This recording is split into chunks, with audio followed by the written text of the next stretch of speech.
Bonjour à tous les gars, j'espère que vous allez très bien. En tout cas moi ça va avec pas mal de projets en cours. Aujourd'hui on va discuter, on va avoir un format différent. Je serai très bientôt en France, à Paris plus précisément. Beaucoup de mes abonnés, beaucoup d'entre vous ont voulu que je vienne en France. Beaucoup m'ont dit, mais Jean-Yves, pourquoi tu ne fais pas de conférences? On aimerait bien que tu partages plus de choses. Les gars, quand on est sur le terrain, là, c'est difficile de trouver encore plus de temps pour aller faire conférences et tout ça. Mais bon, j'ai décidé quand même de faire une petite aparté, une petite exception pour tous ceux qui vivent en France et sur Paris. Donc, je vais assister à une conférence très bientôt. On aura le temps d'en parler dans cette vidéo. Une conférence exceptionnelle, une conférence comme je les aime. Parce qu'il y a pas mal de conférences, malheureusement, j'ai dû refuser, pas parce que je veux être guindé ou arrogant, mais parce que je me dis, je ne voulais pas rentrer dans les mêmes formes de conférences où on se retrouve, on parle, on est bons potes, on est content, motivé à bloc pendant quelques temps, c'est bien. Mais après, dès que chacun rentre chez lui, bah, c'est terminé, on reprend la vie et puis il n'y a pas de réelle action, il n'y a pas de réel impact. C'est juste un moment de rencontre et sans plus. C'est un format qui peut arranger certains, mais moi, vous savez, moi, je suis dans l'action. J'aime le concret. Je pense qu'à un moment donné, dans notre communauté, on a parlé. Il était temps, à un moment donné, de poser des actions. Donc, j'attendais le moment d'avoir une conférence où il y allait avoir des actions concrètes, où vous allez venir. Vous allez certes être inspiré, vous allez entendre des choses qui vont vous motiver, vous booster, mais en même temps, il y aurait des choses concrètes qui vous permettraient de faire 2, 3, 4, voire 10 pas en avant le jour même de la conférence ou pendant la conférence, où par exemple, vous aurez des projets qui vont être financés, où il y a des choses qui allaient être concrètement faites. Eh bien, c'est le cas aujourd'hui, et on va parler de ça avec Boubacar Diallo, qui organise une conférence pareille. Quand il m'a contacté, il m'a parlé de Jama Summit. Quand j'ai vu le nom, je me suis dit, ça peut être intéressant, on parle de quoi? Et en même temps, il a commencé à me raconter l'histoire, sa vision et tout. Donc, il est là avec moi aujourd'hui. On va en parler dans tous les détails. Restez vraiment scotchés parce que je reste convaincu que c'est une conférence qui va métamorphoser votre vie. Complètement. Concrètement, c'est pas les bavardages quand on a l'habitude d'entendre, mais c'est vraiment quelque chose que je crois fermement et on en parle. Boubacar, comment vas-tu? Bah écoute, mon frère, je suis vraiment bien. Merci de m'accueillir ce soir, Jean-Yves. Ça fait plaisir. Merci à toi. Ok, super. Est-ce que tu peux commencer déjà par te présenter parce que je sais que tu n'aimes pas trop la caméra et tout. Donc, il y a forcément... Yes. Tu fais beaucoup de choses dans l'ombre, mais on se demande qui es-tu. Yes. Donc, est-ce que tu peux te présenter, nous dire déjà ce que tu as fait auparavant et pourquoi tu es là aujourd'hui? Tout à fait, c'est ça. Donc, écoutez, moi, je suis Boubacar Diallo. Je suis ingénieur en informatique de formation. Donc, c'est pour ça aussi le côté, on va dire, ne se montre pas trop. Mais j'essaie de casser les codes. Donc... moi, en fait, j'ai lancé Jama Summit, qu'on va présenter ce soir. Et vous allez comprendre derrière la vision, qu'est-ce qu'on a voulu faire. Comme tu l'as très bien précisé tout à l'heure, il y a beaucoup de conférences qui se font dans la diaspora. Moi aussi, j'y ai participé. On bavarde beaucoup, il se passe beaucoup de choses. Comme j'aime bien le dire, on vient avec notre plus beau boubou, notre verre de bissap. On discute, on rigole bien. Quand on repart, il ne se passe rien du tout. Et moi, j'étais vraiment fatigué de ça, en fait, Jean-Yves. C'est-à-dire que là, je me suis dit, on va se poser, on va essayer de voir comment on peut mettre au point un salon, quelque chose qui va vraiment être utile pour tous les participants. Et c'est ça qu'on va vous expliquer aujourd'hui avec Jama Summit. Ok, super. Donc, est-ce que tu as organisé des conférences auparavant, des trucs déjà? Yes, tout à fait. J'ai déjà organisé, j'ai eu plusieurs entreprises. Moi, je suis chez ma 8e, je suis dans l'entrepreneuriat depuis 2010. J'ai déjà organisé des meet-up, par exemple, chez Google, chez KissKissBankBank. J'ai déjà organisé un salon des entrepreneurs avant ça, qui a très bien marché, qui a eu beaucoup de personnes. Mais justement, à chaque fois, dans tout ce que j'ai organisé, c'était très bien. On parlait, il y avait besoin à ce moment-là, à ce niveau de l'écosystème, là on était rendu, on va dire, de démocratiser l'entrepreneuriat, de motiver certains, de vraiment pousser beaucoup à se lancer. Mais pour moi, on a dépassé ce stade maintenant. C'est-à-dire que si on regarde ces 20 dernières années, Jean-Yves, il y a de plus en plus d'entrepreneurs dans la diaspora et sur le continent. Mais ce dont on a besoin maintenant, c'est qu'une partie de ces gens-là, qui ne veut plus être entrepreneur, a de l'argent de côté et veut investir. Et c'est vers ça, en fait, que je veux nous amener. Ok, bah tu nous diras du coup en quoi est-ce que Jama Summit est différent. Déjà, c'est quoi Jama Summit? Quel est l'objectif de ce sommet? Quelle est la vision que tu as avec ça? Et qu'est-ce que tu veux atteindre en fait? Ok, merci pour la question.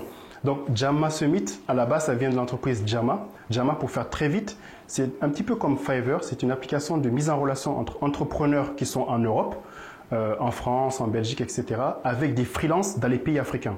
Donc ça coûte beaucoup moins cher pour faire du montage vidéo, pour faire des sites web, pour faire, je sais pas moi, de l'assistant virtuel, etc., etc. Et du coup, on s'est rendu compte qu'avec nos... Et c'est en quelle langue ça? C'est en quelle langue, Jama? La langue c'est du Pulaar. C'est la langue du Pulaar. Voilà, c'est ça, de mon ethnie, les Peuls. Donc c'est une des langues sénégalaises, non guinéennes, c'est ça? C'est une langue qui est dans toute l'Afrique, toute la bande sahélienne, depuis le Sénégal, en Guinée, jusqu'au Soudan. Voilà, c'est parlé par près de 60 millions de personnes sur toute la bande de l'ouest à l'est. Et donc ça veut dire Jama. Et Jama, ça veut dire quoi? Justement, ça veut dire le peuple, les gens, la communauté. Et c'est ce que j'ai voulu transcrire dans le nom de l'entreprise.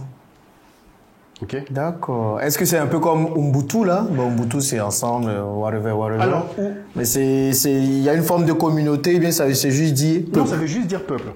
Ça veut juste dire peuple. D'accord. Voilà, c'est pour qu'on se souvienne que toutes les entreprises, toute la technologie qu'on fait, parce qu'on va voir après, Jama s'inscrit dans la tech, on le fait pour les gens en fait. On le fait pour le peuple. Donc c'est pour se souvenir de ça. Voilà. Ok. Et c'est toi tu es initiateur de cette plateforme? Tout à fait. Je suis l'initiateur de cette plateforme, Jama. Et donc là, en fait, en faisant cette plateforme Jama, on s'est rendu compte que beaucoup de nos clients qui sont de la diaspora africaine ici en France sont pour beaucoup dans la recherche de financement. Ils ont des entreprises, mais certains recherchent des financements. Certains n'ont jamais parlé avec des investisseurs. Certains ont une éducation financière assez limitée, si tu veux. Donc on s'est dit, ok, d'un côté, il y a ces entrepreneurs qui ont des entreprises des fois qui sont intéressantes, mais qui sont bloqués par manque de financement. De l'autre côté, on a des gens de la diaspora aussi, des gens comme toi, comme moi, comme ceux qui sont ici, qui ne souhaitent pas être entrepreneurs. C'est-à-dire que quand on est entrepreneur, ça demande beaucoup de temps, beaucoup d'énergie, beaucoup d'investissement, et certains veulent juste faire fructifier leur patrimoine. Ça tombe bien, comme je le dis souvent, tout le monde ne peut pas être entrepreneur, mais tout le monde peut devenir investisseur. Et l'idée derrière ça, c'est de se dire, avec toute la dynamique qu'il y a dans la diaspora et sur le continent, certains ne veulent pas rentrer au pays, certains ne veulent pas être entrepreneurs, mais par contre, en ayant de l'argent de côté, à savoir 2 000 euros, 5 000, 10 000 euros de côté, ils peuvent participer à l'écosystème. Et pour cela, en fait, ils cherchent des opportunités d'investissement. Donc, comme tu disais tout à l'heure, la plupart des salons sont concentrés sur les entrepreneurs. Nous, on pivote totalement et on se concentre sur les investisseurs parce que c'est ça qui va aider l'écosystème. Les entrepreneurs ne sont qu'une niche, une infime partie. Mais les investisseurs, ça peut être la masse. Donc, ce qu'on cherche à faire, ce n'est pas une armée d'entrepreneurs, mais une armée d'investisseurs. Ok, bah tu insistes beaucoup. Je pense que tu as déjà parlé de la différence. Mais pour que les gens sachent s'ils sont vraiment la cible, quelle est la différence que tu fais entre entrepreneur et investisseur? Très, très bonne question. Alors, beaucoup de gens confondent souvent un investisseur et un entrepreneur. Je dirais qu'un investisseur... Alors, on va commencer par l'entrepreneur. C'est ce que beaucoup connaissent. L'entrepreneur, pour démarrer, il a besoin à la fois de compétences, de réseau, de financement, donc d'argent. Il a besoin de son temps. Il a besoin de mettre tout ça ensemble pour créer une entreprise, parfois de zéro, pour pouvoir satisfaire un besoin sur un marché. L'investisseur n'a pas forcément d'employés, n'a pas forcément d'entreprise. Par contre, lui, ce qu'il cherche à faire, c'est qu'il a de l'argent et il veut le faire fructifier. Par exemple, et c'est le plus simple, la plupart des investisseurs de la diaspora se lancent dans l'immobilier. Lorsqu'on fait de l'immobilier, on n'a pas forcément besoin d'employés. On achète un appartement ici à Paris, ou à Abidjan, ou à Conakry, on le met à louer et ça nous rapporte de l'argent. Si on a bien fait nos calculs entre ce qu'on doit payer pour rembourser l'emprunt et ce qu'on est payé au niveau du loyer tous les mois. Donc un investisseur, c'est vraiment quelqu'un qui cherche à faire fructifier son patrimoine, qui veut un retour sur investissement. Et dans les investisseurs, tu vas en avoir certains, lorsqu'ils investissent dans des entreprises, qui peuvent, si tu veux, passer un peu plus de temps, accompagner l'entrepreneur, mais ce n'est pas obligatoire. On peut se dire, par exemple, j'achète des actions d'Apple et je veux simplement un retour sur investissement. Donc ça, c'est un investisseur. Un entrepreneur, c'est un investisseur et en plus, il a toutes ses compétences de RH, de comptabilité, de networking, etc. que toi et moi, on connaît. Donc c'est ça la différence vraiment entre un investisseur, où ça peut être tout le monde, et un entrepreneur où là, ça demande beaucoup plus d'implication, plus de temps, plus de compétences. Voilà, c'est ça la différence. Donc là, ce que tu veux dire, ce que tu veux insinuer, c'est que c'est un peu plus facile d'être investisseur qu'entrepreneur. Je dirais pas que c'est un peu plus facile, mais c'est vrai que en termes d'investissement, en termes de temps, de compétences et autres à développer, on peut diminuer le scope en fait. C'est-à-dire que quand on est investisseur, bien sûr qu'au niveau éducation financière, au niveau financier, au niveau calcul, il faut quand même avoir des bonnes compétences. D'accord, pour savoir justement le rendement, le retour sur investissement de notre investissement, de là où on veut se lancer. Mais par contre, c'est vrai que ça ne demandera pas de passer des nuits blanches à gérer ses employés, à faire la comptabilité, à faire de l'administratif. Voilà. C'est ça la différence. Donc je dirais que oui, effectivement, on peut commencer par faire de l'investissement. Ça peut être acheter un parking qu'on fait louer, ça peut être acheter des appartements, ça peut être acheter même des œuvres d'art africaines, parce que beaucoup ne sont pas conscients, mais à l'étranger, c'est quelque chose qui est très demandé, et les revendre. Mais on va dire qu'on n'a pas besoin de passer autant de temps, autant d'énergie qu'un entrepreneur.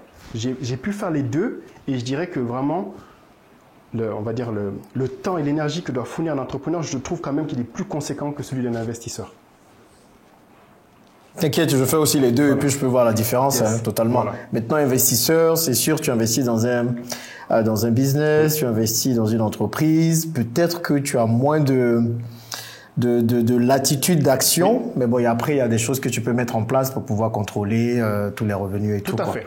Bon, on va revenir à la conférence. Du coup, yes. Quelqu'un qui vient à la conférence, à quoi peut-il s'attendre? Est-ce que tu vas lui dire comment investir dans le poulet en Afrique, ou bien à quoi il doit s'attendre? Alors, merci pour la petite remarque, mais non, je pense que je suis fatigué de poulet en Afrique, hein. Même si c'est bien. Je dis pas le contraire, parce qu'on m'a collé une étiquette de lui, il n'aime pas les business de poulet. Non, mais bon, il faut un peu plus d'autres choses, quoi. Je suis d'accord avec toi, mon frère. C'est-à-dire que des formations sur comment avoir des business dans le poulet, il y en a des milliers. Et franchement, on ne peut pas tous se mettre dedans. Même l'immobilier, on ne peut pas tous se mettre dedans. Voici ce que va apporter ce salon, la différence. Ce salon, en fait, il est là pour plusieurs choses. La première chose, c'est d'avoir des cas pratiques de c'est quoi des entreprises qui cherchent à lever des fonds. C'est quoi un cas pratique à travers des masterclass de c'est quoi être un business angel, c'est quoi les problématiques lorsqu'on veut investir. En fait, ça va être, si vous voulez, pendant 2 jours, un moyen d'accélérer sur ce que doit savoir un investisseur sur les différentes informations qu'il doit avoir au départ pour pouvoir démarrer. Je m'explique. Déjà, on va avoir des startups qui vont pitcher. Donc, elles cherchent à lever des fonds. Par exemple, ça va de 100 000 à 1 million d'euros. Ils cherchent à lever. Donc, ils vont voir un peu comme l'émission sur M6 qui veut être mon associé. Ils vont voir quand un pitch, combien elles veulent laisser de part, c'est quoi leur projet, les problématiques, etc. Et les questions des investisseurs. Okay, donc, ça, c'est un premier travaux pratique, quelque chose de concret. De l'autre côté, on va avoir des masterclass.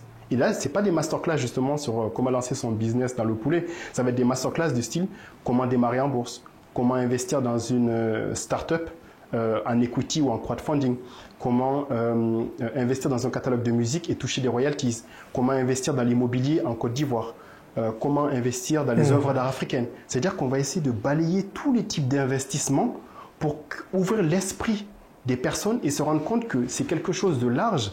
Et lorsqu'on a de l'argent de côté, par exemple 10 000 ou 20 000 euros, on a toute une palette de secteurs ou on va dire d'activités dans lesquelles on peut investir.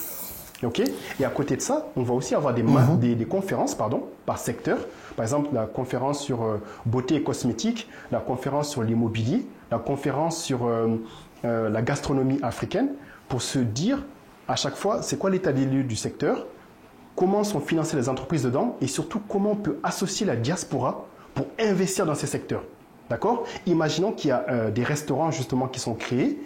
Le fondateur a avancé, il a une chaîne de restaurants maintenant, il a plusieurs restaurants et il veut permettre à ses clients d'être des ambassadeurs et de pouvoir investir même 500 ou 1000 euros dans ces restaurants et de pouvoir toucher des dividendes. Et ben ça va être des cas concrets qu'on va voir. Ok? Donc, je ne sais pas si c'est un peu plus clair. Et en plus, on va aussi avoir des investisseurs. C'est un des premiers salons où on a autant d'investisseurs réunis. Quand on parle d'investisseurs, on parle d'institutionnels, donc à la fois des fonds d'investissement, des plateformes de crowdfunding, des réseaux de business angels. On a quand même réussi à avoir Orange Ventures, BPI France, Ring Africa avec Elisabeth Moreno, donc ils ont 50 millions d'euros pour l'Afrique. On a réussi à avoir CIA Capital Invest, Black Network Business Angel, Cara Ventures, Siwara Capital, bref, des réseaux de business angels où justement l'objectif, ça va être que les particuliers, les visiteurs qui vont venir peuvent se dire, ok, moi j'ai 1000 euros à investir, si je le fais tout seul, ça n'amène pas grand-chose, mais si je rentre chez Fiatop ou Siwara Capital ou encore Black Network Business Angel, je serai avec une dizaine ou une vingtaine d'autres investisseurs et on peut mettre 100 000, 200 000 euros. Un peu comme nos tontines en fait. Je pense que le terme, voilà, il est un peu complexe, mais c'est un peu comme nos tontines où on se met à plusieurs et on met l'argent pour un business. C'est la même chose. Ok, bon, là, je pense que certains sont déjà perdus, mais ce n'est pas compliqué. Yes. Hein. C'est des formes de tontines. On met de l'argent ensemble pour pouvoir faire des projets ou pour pouvoir investir dans des entreprises. C'est un peu ce que moi j'ai fait aussi avec mon club business. On a mis de l'argent ensemble, on a investi dans des restaurants d'Abali Express. Donc ça, j'aurai le temps d'expliquer ça pendant, on va pas tout dire, mais voilà, je pourrais expliquer ça. Et puis de l'autre côté, on a fait des business physiques. On a investi dans le parc aquatique, on a ouvert très récemment. On a investi dans l'hôtel, on a investi aussi dans les transports. Donc c'est pousser en fait la communauté à voir les différentes options d'investissement qui s'offrent à elle et puis surtout à prendre part concrètement. Tout à fait. Si je comprends bien. C'est exactement. Ça? Donc moi je fais partie de la diaspora, je viens à cette conférence, on parlera des dates, de qui est invité et tout ensuite et comment y participer. Quand je viens, est-ce que je viens avec mon petit portefeuille de 10 000 euros en même temps? Et puis, si je vois qu'il y a une entreprise ou un entrepreneur qui m'intéresse, je me rapproche de la personne et je vois comment investir. Ou bien est-ce qu'il y aura une plateforme qui va être mise en place pour faciliter les investissements et surtout les sécuriser? Donc, concrètement, puisqu'on est dans le concret, moi je suis dans l'action et le concret, qu'est-ce que les gens pourront faire pendant cette conférence? Alors, voici ce que les gens pourront faire dans cette conférence. Et je rappelle juste un petit chiffre qui va beaucoup aider les gens quand même à se rendre compte de ce que la diaspora est capable de faire. En 2022, la diaspora africaine a transféré vers l'Afrique 97 milliards de dollars. Donc, c'est plus que le PIB de plusieurs pays africains ou de plusieurs pays dans le monde tout court. D'accord? Donc, comme je le dis souvent, il y a de l'argent, mais ça part dans de la subsistance, des mariages, des baptêmes et tout. Je dis souvent ça en rigolant, mais c'est vrai. Et du coup, on veut pouvoir changer le game. C'est vrai? Voilà, c'est vrai, c'est réel. Donc, on veut changer le game. Donc, justement, en venant à ce salon, voici ce qu'on pourra faire. Non seulement ils pourront voir des startups qui vont pitcher, donc ils pourront aller à la rencontre directement de certaines startups qui ont mis en place des facilités d'investissement. Même à partir de 1 000 euros, on peut investir. Et donc là, ils pourront se rapprocher de cela. Mais sinon, ce qu'on a prévu, c'est à travers les réseaux de Business Angel, les fonds qui vont être sur place, le but, ça va être de rejoindre cela et d'avoir quelque chose en fait de carré, quelque chose qui est déjà mis au point, parce que quand on veut investir, il y a quand même des règles, il y a de la régulation au niveau de l'AMF, Autorité des marchés financiers, ici en France, où on ne peut pas faire n'importe quoi, d'accord? Donc, pour que ce soit sécurisé et que les gens aient conscience qu'on veut faire quelque chose de bien dans ce salon, on a fait venir des professionnels qui ont déjà en fait des réseaux de Business Angel, qui ont déjà la connaissance, la compétence et qui pourront accompagner ces personnes qui ont 10 000, 20 000 euros de côté à investir dans des startups qu'ils auront sélectionnées. C'est ça l'objectif en fait. Ok, ça c'est génial. Du coup, quel est le minimum nécessaire par exemple pour investir? Alors ça va dépendre vraiment des entreprises, ça va dépendre des réseaux de Business Angel, mais on peut se dire que le ticket minimum c'est 1 000 euros. À partir de 1 000 euros, on peut investir. Et ça 1 000 euros, voilà, c'est quelque chose de vraiment accessible. Du coup, là, je pense que c'est une catégorie de la cible. Quelqu'un qui veut investir, du coup, qui a de l'argent, qui ne veut plus se faire arnaquer en Afrique, qui ne veut plus se lancer dans des constructions à point fini, qui ne veut plus avoir des galères. Donc, il veut quelque chose de sûr qui va lui rapporter plus que le livret A, par exemple. Donc, lui, il a tout intérêt à venir pendant la conférence. Mais est-ce que quelqu'un qui a une start-up, qui a un projet, qui a peut-être besoin de financement aussi, qui a besoin de rencontrer des fonds d'investissement qui pourraient financer son projet, peut aussi venir et faire du networking et certainement étoffer son carnet d'adresses pour potentiellement avoir un financement? Est-ce que ce sommet s'adresse aussi à cette catégorie de personnes? Mais tout à fait, Jean-Yves. C'est exactement le but. C'est-à-dire que les personnes qui ont des startups qui sont peut-être pas prêtes ou qui ne savent pas comment ça se déroule, c'est aussi l'objectif de ce salon concret, c'est de venir voir comment pitch les startups, donc de pouvoir parler avec leurs pairs, de pouvoir parler avec les investisseurs, parce qu'il y aura aussi des rencontres, des échanges avec eux, pour qu'ils comprennent un petit peu mieux comment ça se passe. Parce qu'il y a beaucoup, et je pense que tu as dû l'avoir, Jean-Yves, qui se disent « Je veux lancer mon business, mais je ne peux pas le faire parce que j'ai pas de financement. » Là, on n'est plus avant l'an... J'entends ça tous les jours. Exactement, et c'est pas un blocage. C'est-à-dire qu'avant l'an 2000, aux États-Unis et même en Europe, on pouvait venir avec son PowerPoint, une présentation et lever des fonds. Ça, c'est terminé. C'est comme lorsque vous allez voir la banque et que vous voulez acheter un bien immobilier, vous venez, vous n'avez pas d'apport. Vous n'avez pas un CDI, vous n'avez pas de l'argent, ils vont vous dire merci, ciao. C'est la même chose avec les investisseurs. Il faut venir avec un projet, vous avez déjà un prototype, vous avez déjà fait vos preuves, vous avez quelques clients. Maintenant, vous voulez accélérer, vous voulez faire de la croissance ou recruter des gens ou du marketing. Là, ils vont pouvoir vous accompagner. Donc, c'est toutes ces choses que je souhaite que la communauté apprenne, s'imprègne et cette culture financière pour pouvoir en fait mieux apprendre à la suite. Donc c'est tout à fait pour eux ce type de salon. Ok, mais je pense qu'il faut qu'on arrive à lever le game dans la communauté. Vous voyez, c'est vers ce genre d'investissement qu'il faut aller. C'est ce que les Américains font, c'est ce que les Européens font. Aujourd'hui, moi, je n'arrête pas de dire, les banques financent difficilement les startups parce que le niveau de risque est tellement élevé qu'une banque de dépôt qui garde l'épargne des particuliers ne peut pas se permettre d'investir dans ce genre de projet. Bien sûr. Ce sont les fonds d'investissement, ce sont les particuliers, ce sont les levées de fonds communautaires qui soutiennent les entreprises dans leur début et qui les fait grandir. C'est pour ça, moi, je soutiens Dabali Express. Il y a d'autres projets aussi que je soutiens, que j'aurai le temps de présenter aussi pendant ce sommet. Et c'est vraiment à nous de le faire. C'est vraiment à nous d'y arriver. Donc, c'est important de venir déjà se former à ça. Je pense qu'en 2 jours, vous allez forcément apprendre énormément. Et puis également, de voir comment ça se passe. De voir comment la levée de fonds se passe. Je te dis, 90% des questions que je reçois, souvent par mail, sous les commentaires, c'est « je veux lancer un business, mais je ne sais pas trop comment trouver le financement, j'ai peur d'engager mes fonds, comment je peux faire, ou bien j'ai de l'argent, mais je ne sais pas dans quoi mettre, il faut me donner des business dans lesquels je peux mettre. » Cette conférence est tout à fait pour vous. Venez, vous allez voir où vous pouvez mettre vos investissements et surtout vous soutenez des entreprises qui œuvrent pour la communauté. Il faut qu'on apprenne à soutenir nos entreprises, nos pépites, nos startups, afin qu'elles deviennent demain des licornes et qu'on soit tous fiers. C'est bien ça aussi un des objectifs de cette conférence. Exactement, Jean-Yves. Merci pour ce résumé. Et je dirais donc au niveau des acteurs, on a quoi? On a les visiteurs, les particuliers qui veulent devenir des investisseurs. On a les startups qui cherchent des financements. On a les investisseurs, les fonds et tout ça qui souhaitent financer. On a aussi des exposants, d'accord? Donc c'est des entreprises qui ont des produits et des services qui sont là justement pour les présenter à la communauté. Donc il y a un soutien en achetant leurs produits ou services, mais en plus, cette édition, on ne pourra pas le faire, mais l'idée pour la prochaine édition, c'est d'avoir des exposants qui soient en levée de fonds via du crowdfunding pour que des personnes qui viennent et sont intéressées, ils peuvent directement aller sur la plateforme de crowdfunding et dire je mets 100 €, 200 €, 500 €. Et là, on sera encore plus concret. Mais voilà, on fait les choses petit à petit, mais c'est pour dire, comme tu l'as compris, on est, nous, dans du business, on n'est pas dans du bavardage, dans quelque chose de concret. Soit il y a des levées de fonds ou des rendez-vous ou des promesses d'investissement, soit il y a du business qui est fait par les exposants qui peuvent avoir des prospects, qui peuvent avoir des clients pour leur business. On est vraiment dans ça, en fait. Ouais, génial. Enfin, quelque chose de concret où on ne vient pas que pour de la motivation, mais on vient aussi pour repartir avec quelque chose de concret, des réels business dans lesquels on peut investir. Si c'est des business, là, il y en a plein. Je pourrais vous en parler. Donc, les gens vont se demander du coup, c'est quand cette conférence? Elle aura lieu à quelle date? Elle aura lieu où?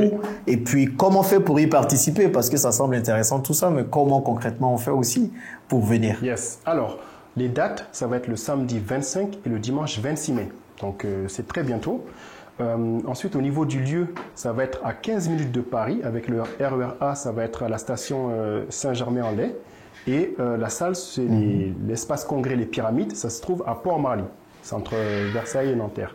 D'accord? Donc, vraiment, c'est très accessible avec le RER A. Une fois que vous arrivez là-bas, on a mis en place des vannes qui vont faire la navette entre cette station et la salle qui est à 5 minutes. D'accord? Pour que ce soit encore plus simple pour les personnes qui vont venir. Ensuite, pour pouvoir s'inscrire, c'est très simple. Vous allez sur le site web, je pense que tu le mettras certainement dans la vidéo ou en commentaire, summit, su2mit.jama, jam2aa.co, et là-dessus, vous allez voir la billetterie et vous pouvez prendre votre billet rapidement pour pouvoir accéder au salon.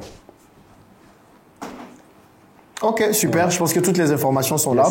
J'hésiterai pas à regarder le premier commentaire de cette vidéo. Parfait. Je mettrai le lien pour que vous puissiez aller réserver vos billets. Je vous invite vraiment à partager massivement tout ça à tous vos amis, à tous vos proches. Les amis, vous savez, à un moment donné, on peut pas continuer à pleurnicher tout le temps. Oh, on nous a fait ci, on nous a fait ça. Il faut poser des actions. Non, mais moi, j'en ai marre. Quand je parle encore, on va venir dire, voilà, oh, il est venu encore insulter les gens et tout. C'est pas des insultes, mais si on ne pose pas d'action concrète, on ne va pas avancer. Et même dans les conférences, c'est souvent ça. On fait aussi des conférences pour aller pleurnicher. Voilà, si non. Ça, c'est une conférence concrète. Tu viens, tu as une liste d'entreprises qui sont là, qui est là. Tu as des business qui sont là. Tu veux investir dans quoi? Même si tu n'as pas l'argent nécessaire pour investir maintenant, mais au moins tu as déjà des idées, tu crées des contacts. Et puis demain, quand tu veux investir, tu sais dans quoi investir. Tout à fait. Et surtout que je serai là. Exactement. L'une des seules et des premières, voilà, l'une des premières conférences auxquelles j'assiste. Donc j'aurai le temps. Je te remercie pour la confiance et c'est clair, venez massivement parce que Jean-Yves ne se déplace pas souvent, voire jamais même, pour pouvoir voir tout ce qu'il a mis au point. C'est quelqu'un de très humble, mais entre le parc aquatique, d'Abali Express et tout ce qu'il fait à côté, les taxis et tout ça, je pense que vous avez intérêt et vous avez beaucoup de choses à apprendre de lui, avoir quelque chose de concret, quelqu'un qui était dans d'autres pays, qui est rentré au pays, qui a, fait des investissements, des entreprises et qui est même investisseur. Enfin, il coche toutes les cases en fait. Voilà, donc c'est aussi pour ça que c'est un plaisir de t'avoir sur ce salon où tu vas pouvoir présenter pas mal de choses. Tu seras jury pour les startups, tu vas être parmi les investisseurs, etc. Donc merci à toi. Ok, mais d'ailleurs, tu n'as pas beaucoup parlé de ça. Il y aura un concours, il y aura des pitchs de startups. Tout à fait, tout à fait. En fait, où les gens pourront voir comment pitcher un projet et tout ça. Exactement, c'est-à-dire qu'on va avoir 4 sessions, 4 startups à chaque fois, qui vont pitcher 5 minutes avec 5 minutes de questions-réponses du public et des investisseurs.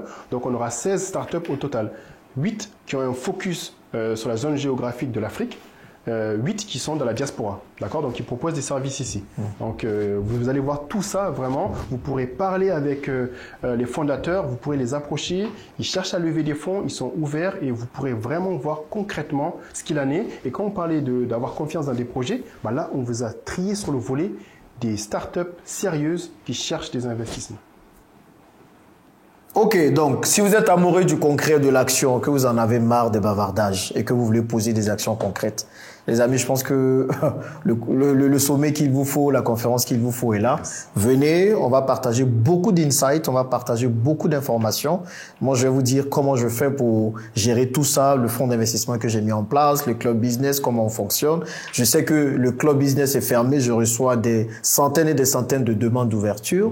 Donc peut-être que si je vous croise directement pendant ce sommet, je pourrais faire quelques petites exceptions. Super. Et vous donner accès au club business parce qu'on fait de merveilleuses choses. Merci à tous les participants au club, tous ceux qui sont investisseurs avec moi. Et c'est ça, en fait, l'investissement participatif pour relever la communauté. Très important.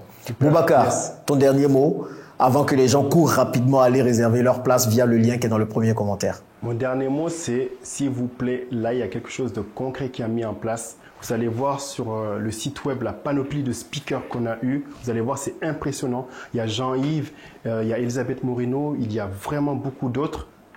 Déplacez-vous massivement pour aller, je dirais pas soutenir, mais pour aller vous former vous-même pour faire fructifier votre patrimoine. Voilà ce que je peux dire. On est dans du concret. Merci à vous. Bon, voilà, merci à toi Boubacar. On a fait ce qu'on pouvait. Tu as créé la conférence. Moi, tu m'as invité. J'ai rejoint, ce que je fais rarement d'ailleurs, hein. Donc c'est vraiment que ce que tu as fait m'a vraiment parlé. Maintenant, Boubacar et toute son équipe ont mis tout en place pour la conférence, un cadre très intéressant, la nourriture, l'organisation et tout. À vous maintenant de faire votre part. Premier commentaire, réservez votre ticket. Et puis on s'est dit, rendez-vous le 25 et le 26 mai de cette année pour parler business concrètement, s'il vous plaît. Merci Boubacar. Merci à toi. Et merci à vous d'avoir suivi cette vidéo. Donc, regardez vraiment dans le commentaire le premier. Je mettrai le lien pour aller sur la page de réservation des billets. Si vous avez des questions, si vous avez des préoccupations, n'hésitez pas à envoyer un mail à contact@investisseurafricain.com et puis on va voir avec Boubacar comment vous apporter les éléments nécessaires pour vous permettre de pouvoir assister à la conférence. Merci à vous et arrêtons les bavardages, ça fatigue. Le concret maintenant. À plus. À plus. Bye bye. Merci.